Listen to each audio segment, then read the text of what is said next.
O mistério do pecado original e suas consequências para a humanidade. O Catecismo nos conduz agora a um tema decisivo para compreender a história da salvação, o pecado original. Antes, vimos a grandeza do homem, criado à imagem de Deus, em estado de santidade e justiça originais, vivendo em harmonia consigo mesmo, com o próximo e com a criação. Mas esse plano de amor foi ferido pelo mistério do mal que entrou no mundo através da desobediência dos primeiros pais. Este parágrafo não trata apenas de um acontecimento distante no tempo, mas de uma realidade que toca a vida de todos nós. A experiência do pecado é universal. Cada coração humano sente a divisão interior, a inclinação ao egoísmo, a dificuldade em fazer o bem. Por isso, a Igreja fala do pecado original não como uma história simbólica ou um mito, mas como uma verdade de fé. Todos nós nascemos marcados por essa condição de ruptura com Deus. No entanto, desde o início, Deus prometeu a vitória. Cristo, o novo Adão, venceu o pecado e a morte, e Maria, a nova Eva, cooperou plenamente nesse plano de salvação. Assim, compreender a queda é fundamental para compreender a redenção. Só reconhecendo a gravidade do pecado é que podemos acolher a grandeza do amor de Cristo, que se fez homem para restaurar o que havia sido perdido. Como por um só homem entrou o pecado no mundo e, pelo pecado, a morte, assim também a morte passou a todos os homens, porque todos pecaram. Romanos 5,12. Deus é infinitamente bom, e todas as suas obras são boas. No entanto, ninguém escapa à experiência do sofrimento, das desgraças na natureza, que parecem ligadas aos limites próprios das criaturas, e, sobretudo, às questões do mal moral. De onde vem o mal? Eu, o Senhor, que faço a luz e crio as trevas, que dou a felicidade e provoco a desgraça. Sou eu, o Senhor, que faço todas estas coisas. Isaías 45,7. Ao longo da história, essa questão tem sido objeto de numerosas tentativas de resposta. Mas é só a fé cristã que dá uma resposta plena. O mal não pode ser entendido se não for situado à luz do mistério de Deus, o mistério da iniquidade, 2 Tessalonicenses 2,7. A revelação do amor divino em Cristo nos mostrou, ao mesmo tempo, a extensão do mal e a superabundância da graça. O Catecismo começa este parágrafo lembrando algo essencial: Deus é bom e tudo o que ele criou é bom. Mas a experiência humana nos confronta com uma realidade dolorosa: o sofrimento, a injustiça e o mal moral. A grande pergunta surge: de onde vem o mal? Não pode vir de Deus, pois ele é bondade infinita. O mal também não pode ser considerado uma simples ilusão, já que o sentimos em nossa própria vida e no mundo. A resposta plena só se encontra à luz da fé. O mal é um mistério que se revela na sua gravidade quando olhamos para Cristo crucificado. É diante da cruz que percebemos, de um lado, a profundidade do pecado humano e, de outro, a abundância da graça divina que vence o mal. Assim, o problema do mal não é apenas uma questão filosófica, mas uma realidade que só pode ser plenamente compreendida dentro do mistério da redenção. Onde abundou o pecado, superabundou a graça. Romanos 5,20. O pecado está presente na história do homem. Seria inútil tentar ignorá-lo ou dar a este obscurecido a realidade do mal. Para procurar entender o que é o pecado, é preciso, antes de tudo, reconhecer o vínculo profundo do homem com Deus, pois fora desta relação o mal do pecado não é desmascarado em sua verdadeira identidade. Só a partir da revelação divina é que se conhece claramente o pecado. O Catecismo nos lembra que o pecado não é uma ilusão, ele está presente em toda a história da humanidade e na vida de cada pessoa. Ignorar o pecado ou tentar minimizá-lo é fechar os olhos para uma das realidades mais profundas da condição humana. Mas o pecado só pode ser compreendido à luz da relação do homem com Deus. Fora desta perspectiva, ele parece apenas um erro, uma falha moral ou uma fraqueza psicológica. Mas, na verdade, o pecado é uma ruptura de amor, uma rejeição ao Criador. Por isso, é a revelação divina que nos mostra o verdadeiro rosto do pecado. Não apenas um mal humano, mas uma ofensa contra Deus que fere nossa amizade com Ele e desfigura a sua imagem em nós. Contra vós, só contra vós pequei, pratiquei o que é mal diante de vós. Salmo 51,6. A realidade do pecado, e particularmente do pecado das origens, só se torna clara à luz da revelação divina. Sem o conhecimento que esta nos dá de Deus, não se pode reconhecer claramente o pecado, e cai-se na tentação de explicá-lo apenas como uma falha de crescimento, uma fragilidade psicológica, um erro ou a consequência necessária de uma estrutura social inadequada, etc. Só conhecendo o plano de Deus para o homem é que se pode compreender que o pecado é um abuso da liberdade que Deus dá às pessoas criadas para que possam amá-lo e amarem-se mutuamente. Aqui o catecismo nos alerta contra uma tentação comum, reduzir o pecado a algo meramente humano. Muitos o explicam como um defeito psicológico, um erro de aprendizado, uma falha social ou cultural. Embora esses aspectos possam estar ligados, o pecado vai muito além disso. Ele só se compreende plenamente à luz da revelação. O pecado é, em sua essência, um abuso da liberdade. Deus nos deu a liberdade como dom precioso para escolher o bem, amá-lo e amar ao próximo. Mas essa mesma liberdade pode ser usada de modo errado, transformando-se em ruptura e desobediência. Portanto, a gravidade do pecado não está apenas em suas consequências humanas, mas no fato de ser uma recusa ao amor de Deus e uma desordem introduzida no coração humano e no mundo. Todo aquele que comete o pecado é escravo do pecado. João 8,34. Com o progresso da revelação, torna-se também mais clara a realidade do pecado. Embora o povo de Deus do Antigo Testamento tivesse conhecido a dor humana à luz da história da queda narrada em Gênesis, não podia chegar a conhecer a gravidade e a universalidade do pecado senão à luz da morte e ressurreição de Jesus Cristo. É preciso conhecer Cristo como fonte da graça para conhecer Adão como fonte do pecado. O Espírito Paráclito, enviado pelo Cristo ressuscitado, é que veio convencer o mundo quanto ao pecado, João 16,8, revelando aquele que o redime. O catecismo ensina que o entendimento do pecado foi se aprofundando ao longo da revelação. O Antigo Testamento já narrava a queda e suas consequências, mas a gravidade e a universalidade do pecado só ficam plenamente claras na luz de Cristo morto e ressuscitado. Sem Cristo, não entendemos a extensão do pecado. Ele é a chave. Em Adão, reconhecemos a raiz da queda. Em Cristo, contemplamos a vitória da graça. É o Espírito Santo que nos convence do pecado, não para nos condenar, mas para nos conduzir ao Redentor. Assim, só olhando para a cruz e a ressurreição é que enxergamos toda a realidade do pecado, mas também toda a grandeza da salvação. Onde abundou o pecado, superabundou a graça. Romanos 5,20. A doutrina do pecado original é, por assim dizer, o avesso da boa nova de que Jesus é o Salvador de todos os homens, de que todos necessitam da salvação e de que está oferecida a todos graças a Cristo. A Igreja, que tem o sentido de Cristo, 1 Coríntios 2,16, sabe muito bem que não se pode tocar no mistério do pecado original sem remeter a Cristo como Salvador. Se não quisermos reconhecer que fomos feridos gravemente por um pecado, mais forte ainda porque é de origem, corremos o risco de não compreender a grandeza da redenção trazida por Jesus Cristo. Este parágrafo mostra que a doutrina do pecado original só pode ser compreendida em relação a Cristo. O pecado original é o avesso da boa nova. Se existe um Salvador universal, é porque todos precisam ser salvos. O anúncio de Cristo como Redentor só faz sentido se reconhecemos a gravidade da ferida do pecado.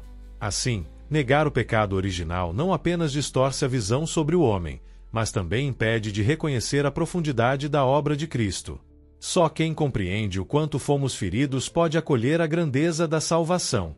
Todos pecaram e estão privados da glória de Deus, sendo justificados gratuitamente por sua graça, em virtude da redenção realizada em Cristo Jesus, Romanos 3,23-24. O relato da queda, Gênesis 3, utiliza uma linguagem de imagens, mas afirma um acontecimento primordial, um fato que ocorreu no início da história do homem. A revelação nos dá a certeza de fé de que toda a história humana está marcada pela falta original livremente cometida por nossos primeiros pais. A linguagem figurada de Gênesis exprime esta realidade. O homem, tentado pelo diabo, deixou morrer em seu coração a confiança em seu Criador e, abusando de sua liberdade, desobedeceu ao mandamento de Deus. Este foi o primeiro pecado do homem. Todo pecado será, de agora em diante, uma desobediência a Deus e uma falta de confiança em sua bondade. O catecismo ensina que o relato da queda em Gênesis usa imagens simbólicas, mas fala de um acontecimento real e primordial. Não se trata de mito, mas de um fato histórico ocorrido no início da humanidade. O pecado original nasceu da desconfiança em Deus. O homem acreditou na mentira do tentador. Deixou morrer no coração a confiança no Criador. Abusou da liberdade e desobedeceu ao mandamento divino. A essência de todo pecado, portanto, é esta: falta de confiança na bondade de Deus. Ao invés de ver em Deus um pai que cuida, o homem suspeitou de sua bondade e quis ser senhor de si mesmo. A serpente disse à mulher: de modo algum morrereis. Mas Deus sabe que, no dia em que dele comerdes, vossos olhos se abrirão e sereis como deuses. Gênesis 3,45. Por trás da escolha desobediente de nossos primeiros pais há uma voz sedutora que se opõe a Deus, a qual, por inveja, os faz cair na morte. A Escritura e a tradição da Igreja veem nesse ser um anjo decaído, chamado Satanás ou Diabo. A Igreja ensina que, no princípio, este era um anjo bom, criado por Deus. O diabo e os outros demônios foram, com efeito, por Deus criados naturalmente bons, mas por si mesmos se fizeram maus. Concílio de Latrão IV, 1215. Aqui o catecismo revela quem está por trás da tentação do homem. Satanás, o anjo decaído que, por inveja, quis arrastar o homem à morte. Alguns pontos importantes. O diabo não é um princípio do mal independente de Deus. Ele foi criado bom, mas pelo uso da liberdade se tornou mal. Sua ação é de oposição ao plano divino, seduzindo o homem à desobediência. Essa realidade espiritual nos recorda que a queda não foi apenas um drama humano, mas também uma batalha espiritual. A tentação do homem nasceu da mentira do inimigo de Deus, que continua tentando afastar a humanidade do Criador. O diabo peça desde o princípio. 1 João 3,8. A Escritura fala de um pecado desses anjos. Confronte com 2 Pedro 2,4. Esta queda consiste na livre escolha feita por estes espíritos criados, que radical e irrevogavelmente rejeitaram a Deus e o seu reino. Encontramos um reflexo dessa rebelião nas palavras do tentador a nossos primeiros pais: sereis como deuses. Gênesis 3,5. O diabo é pecador desde o princípio. 1 João 3,8, pai da mentira. João 8,44. Aqui o catecismo nos revela o mistério da queda dos anjos. Deus criou todos os anjos bons, mas alguns, usando sua liberdade, rejeitaram a Deus de forma radical e definitiva. O núcleo dessa rebelião foi o mesmo que depois atingiria os homens: o orgulho, o desejo de ser como Deus. Ao recusar o reino de Deus, esses anjos se tornaram para sempre inimigos da verdade, sendo chamados de pai da mentira. Assim, o pecado não nasce primeiro no homem, mas já havia começado no mundo espiritual, quando parte dos anjos se fechou ao amor divino. É esse mesmo espírito de orgulho e mentira que levou Adão e Eva à queda. O diabo não permaneceu na verdade, porque a verdade não está nele. Quando profere mentira, fala do que lhe é próprio, porque é mentiroso e pai da mentira. João 8,44. É o caráter irrevogável da sua escolha, e não um defeito da infinita misericórdia divina, que faz com que o pecado dos anjos não possa ser perdoado. Não há arrependimento para eles depois da queda, assim como não há arrependimento para os homens depois da morte. São João Damasceno, de Fide Orte. 2,4. O catecismo explica por que os anjos decaídos não podem ser perdoados. Não é porque Deus se recuse a perdoá-los, sua misericórdia é infinita, mas porque a escolha deles foi feita de forma plena, consciente e irrevogável. Diferente do homem, que é limitado, frágil e capaz de se converter enquanto vive, os anjos têm uma inteligência espiritual que lhes permite escolher de modo definitivo. Por isso, sua recusa a Deus é absoluta e sem volta. Esse ensinamento também nos recorda uma verdade séria: depois da morte, não há mais tempo de conversão. A vida presente é o tempo da escolha. A misericórdia de Deus está sempre aberta a nós, mas é aqui e agora que devemos decidir se aceitamos ou rejeitamos o seu amor. E, assim como está determinado que os homens morram uma só vez, e logo em seguida vem o juízo, Hebreus 9,27. A Escritura atesta a influência nefasta daquele que Jesus chama de homicida desde o princípio, João 8,44, e que chegou a tentar desviar o próprio Jesus da missão recebida do Pai. Mateus 4,11. O Filho de Deus manifestou-se para destruir as obras do diabo. 1 João 3,8.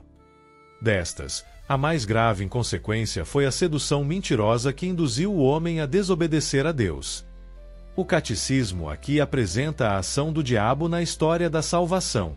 Jesus o chama de homicida desde o princípio, porque sua ação conduz o homem à morte espiritual. Ele tentou até mesmo desviar o próprio Cristo de sua missão durante as tentações no deserto. Sua obra mais grave foi a mentira inicial que levou Adão e Eva à desobediência. Mas a Escritura também proclama a vitória. O Filho de Deus se manifestou para destruir as obras do diabo. A cruz de Cristo é o ponto em que a mentira é desmascarada e o poder do maligno é vencido. O Filho de Deus manifestou-se para destruir as obras do diabo. 1 João 3,8. O poder de Satanás, porém, não é infinito. Ele não passa de uma criatura, poderosa por ser puro espírito, mas sempre criatura. Não pode impedir a edificação do reino de Deus. Embora Satanás haja no mundo por ódio contra Deus e seu reino em Jesus Cristo, e embora sua ação cause graves danos, de natureza espiritual e indireta também de natureza física, para cada homem e para a sociedade, esta ação é permitida pela divina providência, que com força e suavidade dirige a história do homem e do mundo.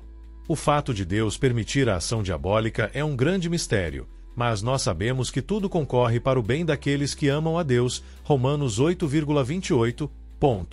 Aqui o catecismo nos recorda uma verdade fundamental: Satanás não é infinito. Ele é apenas uma criatura, embora espiritual e poderosa. Sua ação é movida pelo ódio a Deus e à obra da salvação. Pode causar grandes males, espirituais e até físicos. No entanto, ele não pode impedir o plano divino. Tudo está sob a providência de Deus, que permite a ação do maligno apenas na medida em que, misteriosamente, pode transformá-la em ocasião de bem para aqueles que o amam. Esse ensinamento nos enche de esperança. O mal nunca terá a última palavra.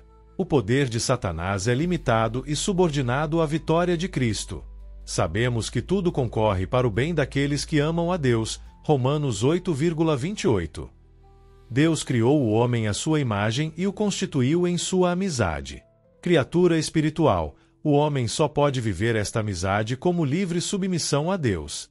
Isto é o que exprime a proibição feita ao homem de comer da árvore do conhecimento do bem e do mal.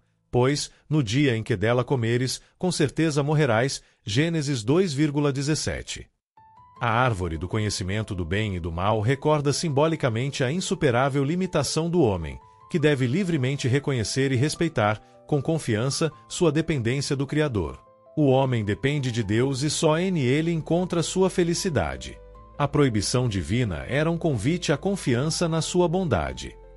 Este parágrafo nos introduz no coração do mistério da queda. Deus criou o homem para a amizade com ele, mas essa amizade só pode ser vivida na liberdade, que inclui reconhecer os próprios limites. A árvore do conhecimento do bem e do mal não era um obstáculo arbitrário colocado por Deus. Era um sinal pedagógico. Lembrava ao homem que ele não é Deus, mas criatura. Aceitar essa dependência não diminui, mas garante a verdadeira liberdade e felicidade. A proibição divina, portanto, não era opressão, mas convite à confiança. O pecado começa quando o homem deixa de confiar em Deus e deseja decidir, por si mesmo, o que é bem e o que é mal. No dia em que dela comeres, com certeza morrerás. Gênesis 2,17. O homem, tentado pelo diabo, deixou morrer em seu coração a confiança em seu Criador e, abusando da liberdade, desobedeceu ao mandamento de Deus. Foi nisso que consistiu o primeiro pecado do homem. Toda a história humana será marcada pela falta original, livremente cometida por nossos primeiros pais. A partir daí, todo pecado será desobediência a Deus e falta de confiança em sua bondade. Aqui o catecismo apresenta o núcleo do pecado original, a perda da confiança em Deus. Adão e Eva acreditaram na mentira do diabo. Suspeitaram da bondade divina. Abusaram da liberdade, desobedecendo ao mandamento do Senhor. O primeiro pecado, portanto, não foi apenas comer um fruto, mas uma ruptura interior, deixar morrer no coração a confiança no Criador. Desde então, Todo pecado humano traz essa mesma marca: é desobediência e desconfiança. Por isso, a raiz do mal moral está no coração que deixa de ver Deus como Pai amoroso e começa a se colocar no centro. Assim como por um só homem entrou o pecado no mundo, e pelo pecado a morte, assim também a morte passou a todos os homens. Romanos 5,12. No pecado do homem, Adão e Eva deixarão-se seduzir pela ilusão de serem como deuses. Gênesis 3,5. Sem Deus e antes de Deus, e não segundo Deus. Ao não confiar em Deus, colocaram-se a si mesmos no centro de seu projeto. Com isso, o homem quis ser como Deus, mas recusando a comunhão com ele, e não conforme ele. O pecado original consiste nesse ato de desobediência e de orgulho, no qual o homem preferiu a si mesmo a Deus, recusando-se a submeter-se ao seu Criador e a depender dele. Este parágrafo aprofunda a essência do pecado original, o orgulho e a recusa da comunhão com Deus. Adão e Eva desejaram ser como deuses, mas sem Deus. Substituíram a confiança filial por uma autonomia ilusória. O coração humano preferiu a si mesmo, fechando-se ao amor do Criador. O drama do pecado está em que o homem não quis ser filho, mas rival de Deus. Essa tentação atravessa toda a história: querer liberdade sem obediência, querer grandeza sem humildade, querer felicidade sem depender do amor divino. Vós sereis como deuses, conhecedores do bem e do mal. Gênesis 3,5. O homem, constituído em estado de santidade, estava destinado a ser plenamente divinizado por Deus na glória. Pelo diabo, foi enganado e quis ser como Deus, mas sem Deus e contra Deus, e não segundo Deus. Aqui o catecismo mostra o drama da queda em contraste com a vocação original do homem. O homem havia sido criado em santidade e destinado a uma plenitude ainda maior: a divinização, ou seja, participar da vida de Deus. Porém, enganado pelo diabo, buscou essa elevação de modo errado: sem Deus, contra Deus e não segundo Deus. A grande tragédia do pecado é que o homem desejou por caminhos tortos aquilo que Deus já queria dar por graça. A comunhão divina era um dom oferecido, mas o homem, seduzido pelo orgulho, quis conquistá-la por si mesmo, rejeitando o Pai. Essa verdade nos faz compreender que todo pecado é, de algum modo, uma distorção de um bem. O homem busca o infinito, mas se perde ao tentar alcançá-lo sem confiar em Deus. Enganou a mulher a serpente, e ela comeu. Gênesis 3,13. A harmonia em que se encontravam, graças à justiça original, agora destruída, ficou abalada. O domínio das faculdades espirituais da alma sobre o corpo foi quebrado. A união do homem e da mulher ficou submetida a tensões. Suas relações serão marcadas, doravante, pela concupiscência e pelo espírito de dominação. A harmonia com a criação foi rompida. A criação visível tornou-se, por assim dizer, estranha e hostil ao homem. Por causa do homem, a criação está sujeita à servidão da corrupção. Romanos 8,21. Finalmente, vai realizar-se a consequência explicitamente anunciada para o caso da desobediência: o homem voltará ao pó da terra, do qual foi formado. A morte entra na história da humanidade. Aqui o catecismo descreve as consequências imediatas do pecado original. A harmonia interior do homem foi quebrada. Agora a razão e a vontade lutam contra os desejos desordenados. A união do homem e da mulher perdeu a pureza original. Surgem tensões, egoísmo e dominação. A relação com a criação se rompe. A natureza já não é plenamente amiga, mas apresenta resistência, dor e hostilidade.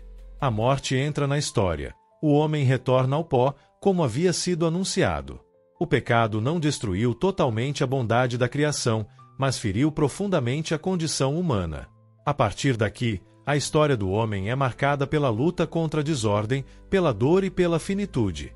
Com o suor de teu rosto comerás o pão, até voltares ao solo, pois dele foste tirado. Porque és pó, e ao pó voltarás. Gênesis 3,19. Depois do primeiro pecado, o mundo ficou inundado por pecadores. Caim matou seu irmão Abel. A corrupção universal atingiu o mundo depois do pecado. Na história de Israel, o pecado aparece frequentemente como infidelidade à aliança e como transgressão da lei de Moisés.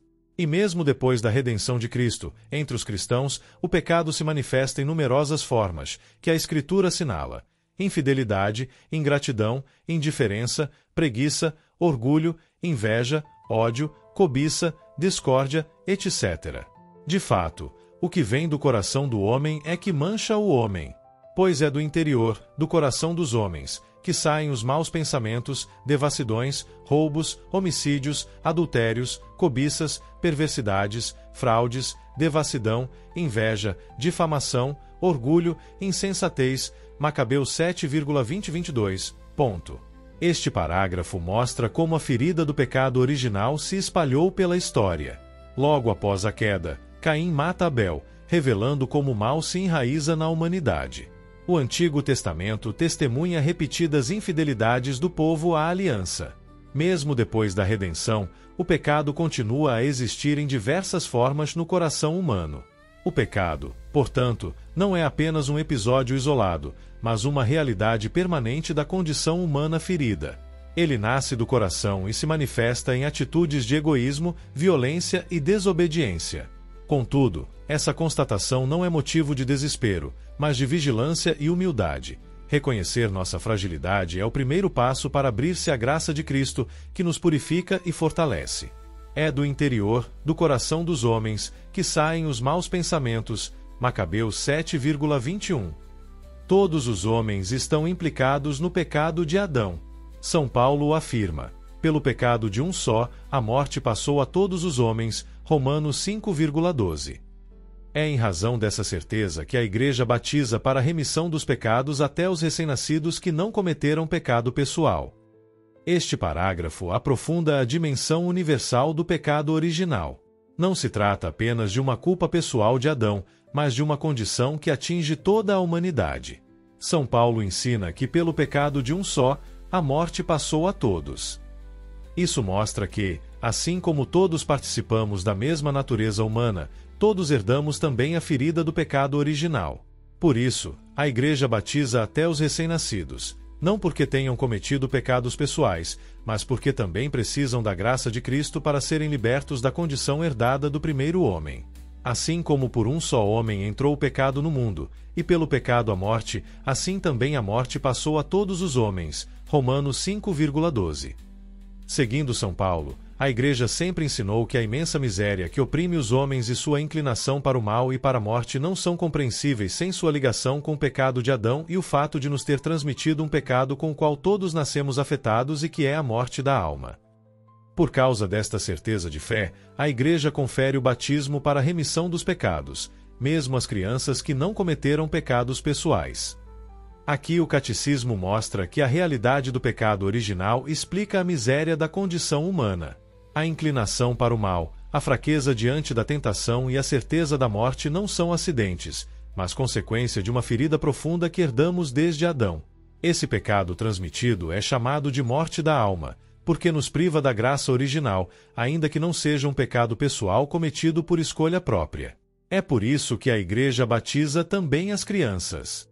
Elas não têm culpa pessoal, mas já participam da condição humana ferida. O batismo é o remédio que nos restitui a vida da graça e nos incorpora a Cristo.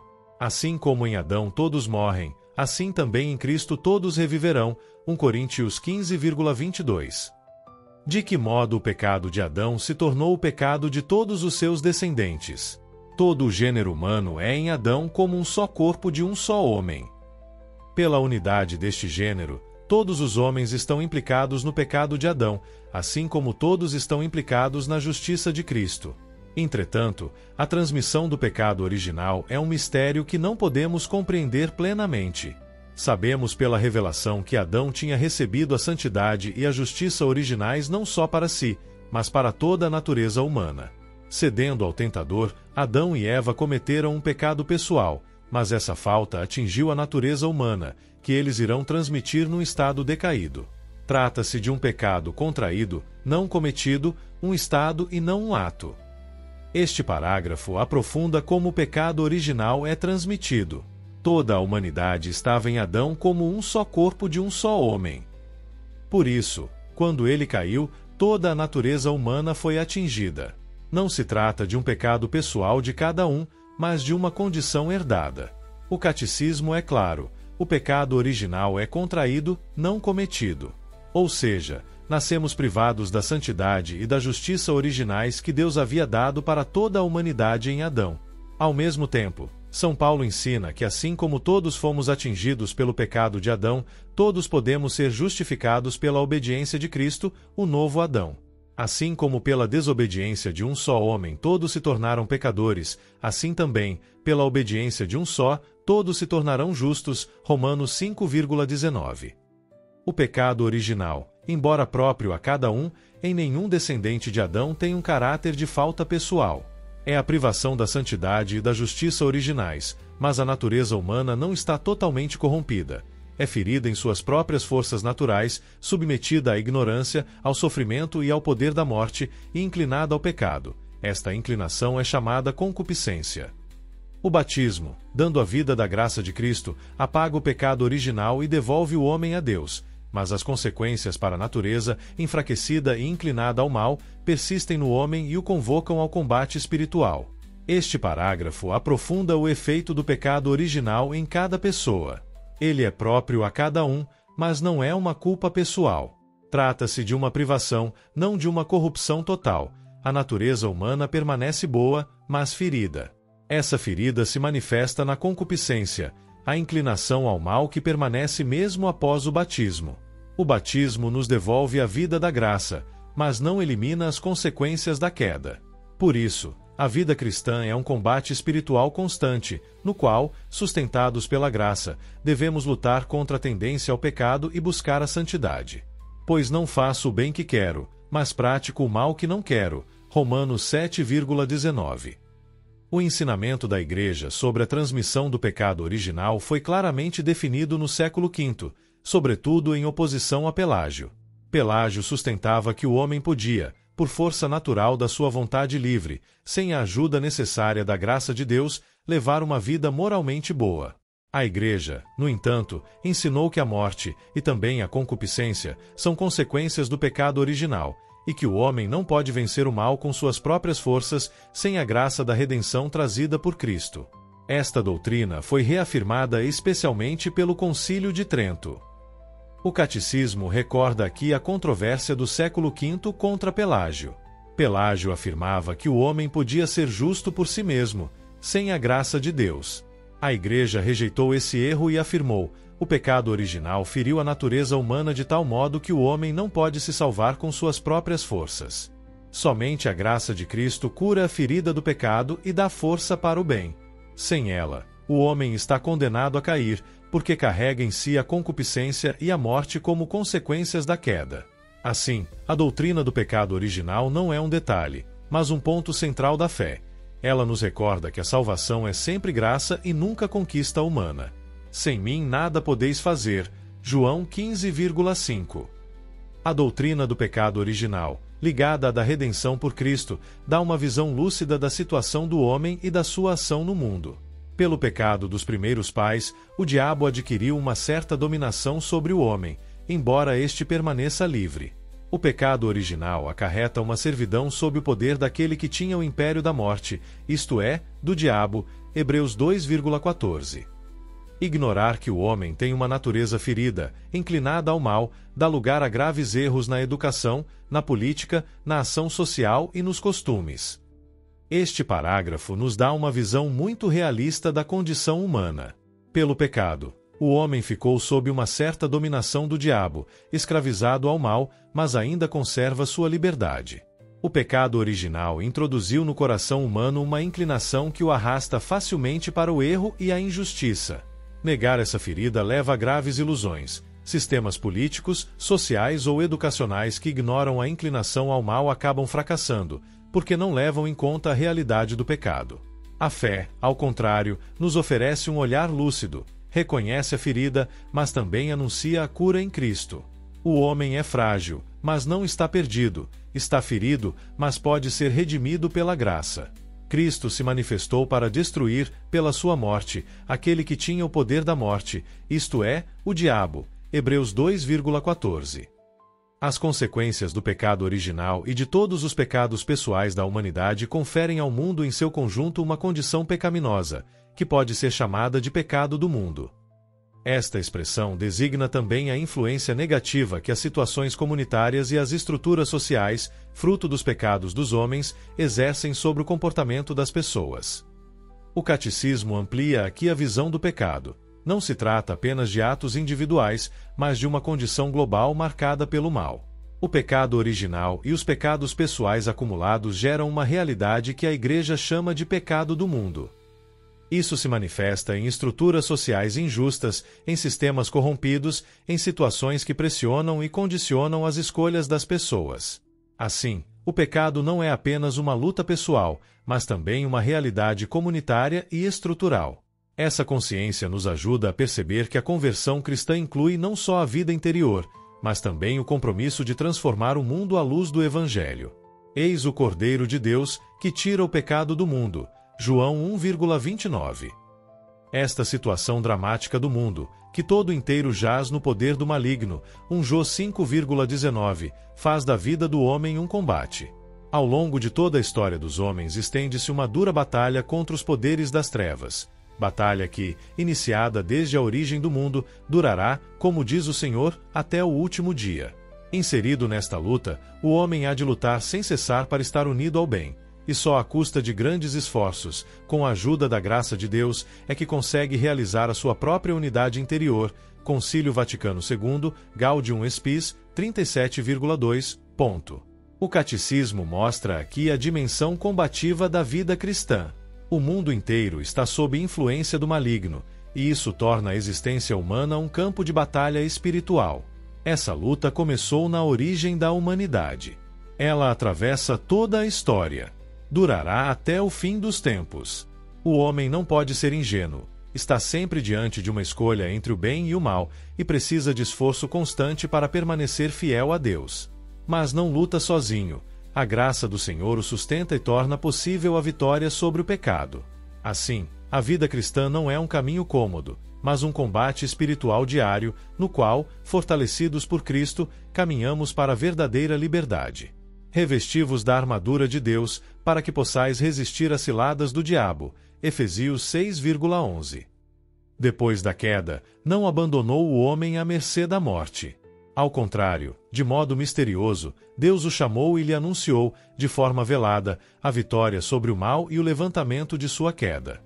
Este trecho do Gênesis foi chamado de proto-evangelho, o primeiro anúncio do Messias e do Redentor, de uma luta entre a serpente e a mulher, e da vitória final de um descendente desta.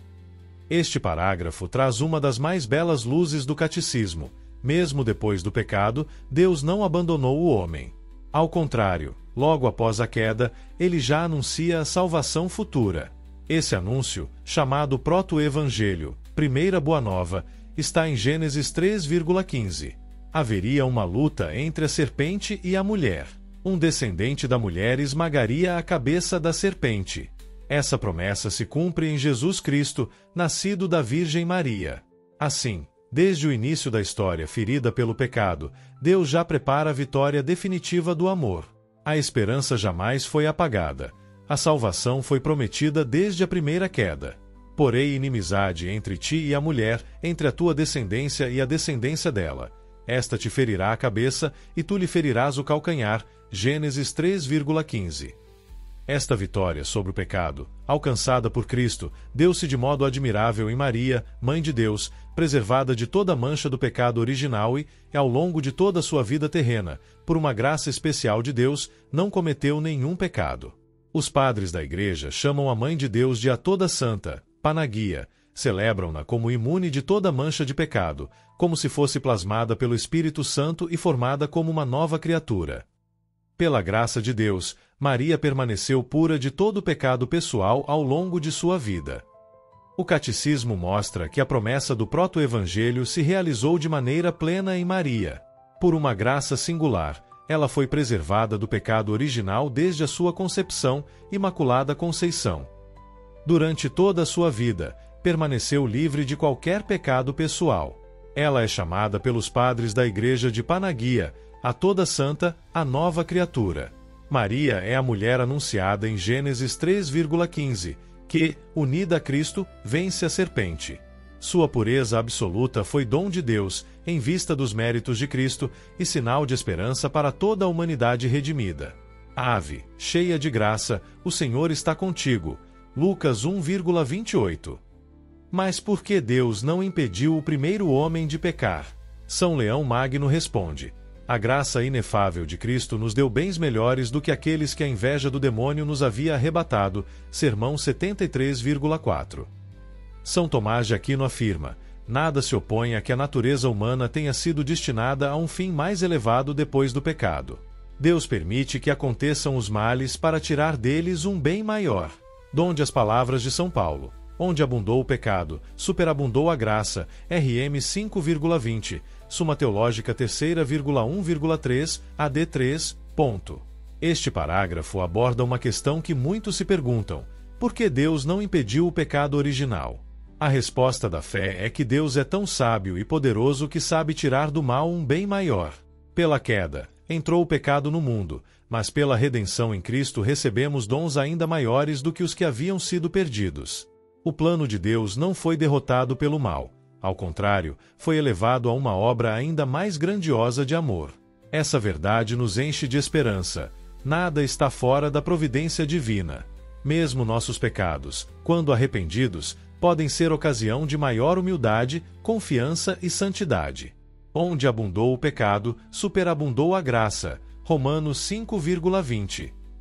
Não foi Deus quem fez a morte, nem ele se alegra com a perdição dos vivos. Ele criou todas as coisas para que existam. Foi pela inveja do diabo que a morte entrou no mundo. Sabedoria 1,13, 2,24. O catecismo aqui recorda que Deus não é o autor do mal nem da morte. Ele criou tudo para a vida. A morte entrou no mundo não por obra de Deus, mas pela inveja do diabo e pela desobediência do homem. O Criador não se alegra com a perdição dos vivos, mas deseja que todos tenham a vida em abundância. Essa afirmação corrige uma visão equivocada que às vezes surge, a de que Deus manda o mal ou castiga com a morte. Na verdade, a morte é fruto da ruptura da criatura com seu Criador, e a vitória sobre ela é dada por Cristo na ressurreição. Não foi Deus quem fez a morte, nem ele se alegra com a perdição dos vivos. Sabedoria 1,13. O poder de Satanás não é infinito.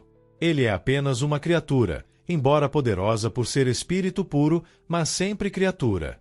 Não pode impedir a edificação do reino de Deus.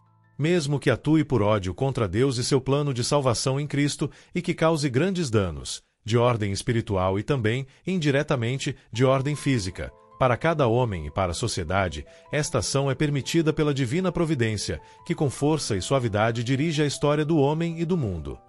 Aqui o catecismo reafirma um ponto fundamental: Satanás é limitado.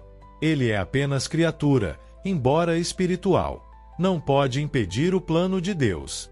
Sua ação, mesmo dolorosa e perigosa, só ocorre porque Deus permite, em vista de um bem maior. Essa verdade nos dá segurança. Mesmo diante do mal, sabemos que a providência divina governa todas as coisas. Deus é Senhor da história, e o maligno jamais terá a última palavra. Sabemos que tudo concorre para o bem daqueles que amam a Deus. Romanos 8,28. Constituído por Deus em justiça, o homem, seduzido pelo maligno, desde o início da história abusou da sua liberdade, erguendo-se contra Deus e desejando alcançar o seu fim fora dele. Querendo ser como Deus, mas sem Deus e não segundo Deus, o homem decaiu. Este parágrafo retoma em síntese o drama da queda. O homem havia sido criado em justiça original, em perfeita amizade com Deus. Mas, seduzido pelo maligno, abusou da liberdade. Desejou ser como Deus, mas sem Deus, rejeitando a comunhão com o Criador. Esse gesto de orgulho marcou o início da história humana com a sombra do pecado. A busca da autonomia absoluta, sem relação com o Senhor, tornou-se fonte de desordem, sofrimento e morte. Contudo, essa mesma história passa a ser também a história da misericórdia divina, que não abandona o homem em sua queda, mas o chama à reconciliação em Cristo. Todos pecaram e estão privados da glória de Deus. Romanos 3,23. Por seu pecado, Adão, como o primeiro homem, perdeu a santidade e a justiça originais que havia recebido de Deus não só para si, mas para todos os homens. Este parágrafo nos recorda que o pecado de Adão não teve apenas consequências pessoais, mas afetou toda a humanidade. Adão havia recebido a santidade e a justiça originais como dom para si e para todos os seus descendentes. Ao pecar, perdeu esse dom e não podia mais transmiti-lo. Assim, todos nascem privados dessa graça original. Esse ensinamento nos ajuda a compreender a solidariedade da humanidade. Assim como todos herdamos a ferida do primeiro homem, também todos podemos herdar a salvação do novo Adão, Cristo. Assim como por um só homem entrou o pecado no mundo, e pelo pecado a morte, assim também a morte passou a todos os homens. Romanos 5,12. Adão e Eva transmitiram a seus descendentes a natureza humana ferida pelo seu primeiro pecado, portanto privada da santidade e da justiça originais. Esta privação é chamada de pecado original. Aqui o Catecismo explica claramente o que significa pecado original. Não é um ato pessoal de cada um de nós. É a privação da santidade e da justiça originais, herdada de Adão e Eva. Somos marcados por uma natureza humana ferida, inclinada ao pecado e sujeita à morte. Assim, o pecado original é um estado no qual todos nascemos. Não é uma culpa pessoal, mas uma condição que precisa ser curada e redimida pela graça de Cristo, recebida no batismo. Eis que na iniquidade fui gerado, e no pecado me concebeu minha mãe. Salmo 51,7. Assim, todo homem nasce com a natureza decaída e ferida, submetida à ignorância, ao sofrimento e ao domínio da morte, e inclinada ao pecado, inclinação esta chamada de concupiscência. Este parágrafo resume os efeitos permanentes do pecado original na condição humana. A natureza tornou-se decaída e ferida. Estamos sujeitos à ignorância, pois a razão já não alcança a verdade com facilidade. Sofremos e enfrentamos a morte, que entrou na história por causa do pecado. Carregamos dentro de nós a concupiscência, essa inclinação desordenada que nos arrasta para o mal, mesmo quando desejamos o bem. Essa realidade nos ajuda a compreender por que a vida humana é marcada por tantas lutas, sofrimentos e quedas. Não se trata apenas de fraqueza individual, mas de uma ferida que atinge toda a humanidade desde a sua origem. Pois não faço o bem que quero, mas pratico o mal que não quero. Romanos 7,19. Não obstante o pecado original, a natureza humana não está totalmente corrompida. É ferida nas suas forças naturais, submetida à ignorância, ao sofrimento e ao poder da morte, e inclinada ao pecado. Contudo, permanece a imagem de Deus no homem. Este parágrafo traz uma notícia de esperança. Apesar da gravidade do pecado original, a imagem de Deus no homem não foi destruída. A natureza humana foi ferida, mas não anulada. Continuamos capazes de verdade, bondade e amor. Essa imagem divina em nós é como uma marca indestrutível, que o pecado pode obscurecer, mas nunca apagar. Isso significa que cada pessoa, mesmo no estado de fraqueza e pecado, continua tendo dignidade, valor e vocação à santidade. E é justamente essa imagem que Cristo vem restaurar plenamente com sua graça. Deus criou o homem à sua imagem. A imagem de Deus o criou, homem e mulher os criou. Gênesis 1,27. Por causa do pecado original, a humanidade inteira é entregue ao poder daquele que tinha o império da morte, isto é, do diabo. Mas é precisamente por meio de Cristo, morto e ressuscitado, que o homem é libertado do poder das trevas e transferido para o reino da luz. Aqui o Catecismo nos mostra o contraste decisivo. Pelo pecado original, a humanidade caiu sob o domínio do diabo e da morte. Mas em Cristo, morto e ressuscitado, fomos libertados e conduzidos ao reino da luz. A queda não é a palavra final. O pecado e a morte não têm a última vitória. A cruz e a ressurreição de Jesus abriram o caminho da salvação para todos os homens. Assim, a história marcada pelo pecado torna-se também história de redenção. Ele nos libertou do poder das trevas e nos transferiu para o reino do seu Filho amado.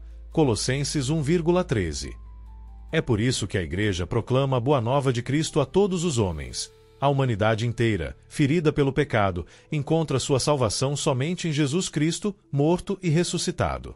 Ele é a nossa esperança, Ele é a nossa paz, Ele é a nossa reconciliação com Deus.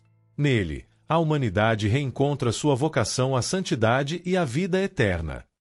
Este parágrafo encerra o ensinamento sobre o pecado original apontando para a grande esperança, Jesus Cristo. A humanidade, ferida pelo pecado, não está condenada. Em Cristo, a reconciliação com Deus é oferecida a todos. Ele é a esperança, a paz e a fonte de santidade. Assim, o Catecismo mostra que não podemos parar no drama da queda. A última palavra é a vitória de Cristo, que restaura em nós a vida divina e abre o caminho da eternidade. Onde abundou o pecado, superabundou a graça. Cristo Jesus é a nossa esperança. 1 Timóteo 1,1. Ao longo destes parágrafos, o Catecismo nos conduziu ao coração do mistério do mal e do pecado. Vimos que Deus criou tudo bom e em harmonia, mas o homem, seduzido pelo maligno, deixou morrer a confiança no Criador. O primeiro pecado foi um ato de orgulho e desobediência, no qual o homem quis ser como Deus, mas sem Deus e contra Deus. As consequências dessa escolha atingiram toda a humanidade.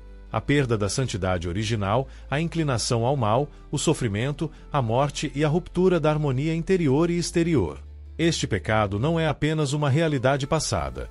Todos nascemos feridos por ele, marcados pela concupiscência e sujeitos à morte. Mas a mensagem não termina na queda. Desde o início, Deus prometeu a salvação no proto-evangelho. A descendência da mulher esmagaria a cabeça da serpente. Essa promessa se cumpriu plenamente em Jesus Cristo, o novo Adão, e em Maria, a nova Eva. Cristo venceu o pecado e a morte pela sua cruz e ressurreição. Ele é a nossa paz, a nossa esperança, a nossa reconciliação com o Pai. Assim, onde abundou o pecado, superabundou a graça. Este ensinamento nos recorda duas verdades fundamentais: a gravidade do pecado, que não pode ser minimizada, a grandeza da redenção, que supera infinitamente a queda. Portanto, reconhecer a nossa condição de feridos pelo pecado original não é motivo de desespero, mas de humildade e confiança. A salvação está em Cristo e somente em Ele a humanidade reencontra sua vocação à santidade e à vida eterna. Pois, assim como em Adão todos morrem, assim também em Cristo todos reviverão. 1 Coríntios 15,22.